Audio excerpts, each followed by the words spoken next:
damage doesn't get done in 1 or 2 days. It gets done over a period of time.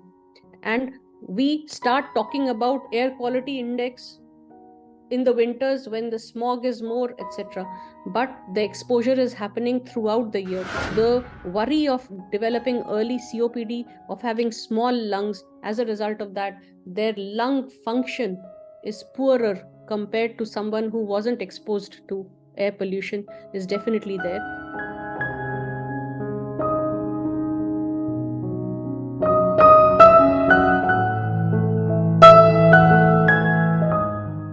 Very important. As I just said, children are at a disadvantage because, number one, they are physiologically and growth wise, their lungs are not as mature as an adult's, and they, when their airways are affected by toxic fumes, they get inflamed even more.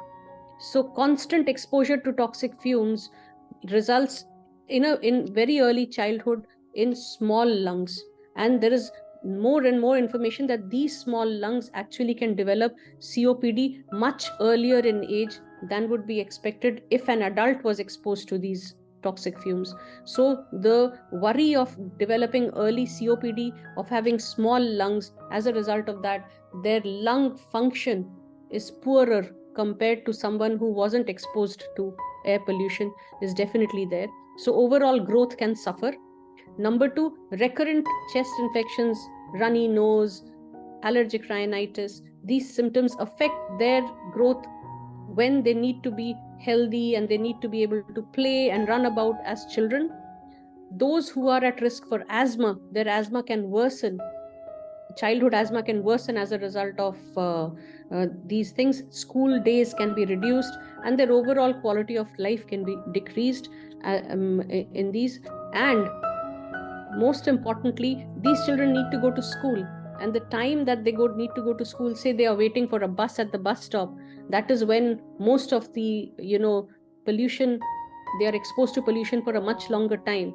So parents must take cognizance of that, and if they can't avoid them being affected to public transport for a longer duration, make sure these children wear masks when they go to school.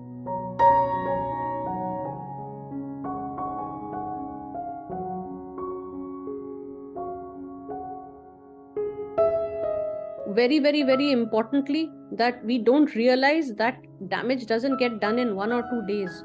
It gets done over a period of time. And we start talking about air quality index in the winters when the smog is more, etc. But the exposure is happening throughout the year. So number one, we need to be a bit more vigilant about how much exposure we are getting. We talk about air quality index outdoors. We never talk about air quality index indoors. And maybe in your own homes, if the ventilation is not good, you might be getting exposed to air pollution indoors as much as you were outdoors. So being vigilant, leading a healthy life, walking for 30 minutes every day, avoiding peak air pollution levels.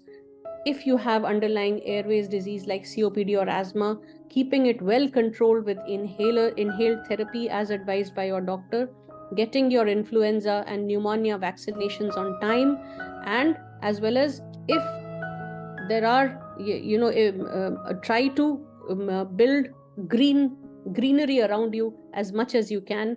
And if there is unnecessary pollution being created by burning of this or that, be vocal about it and reduce air pollution as much as you can around your area. From breaking news, detailed analysis, in-depth interviews and explainers, follow the Times of India. Subscribe to our YouTube channel. Don't forget to like our videos and hit the bell icon to stay updated with the latest.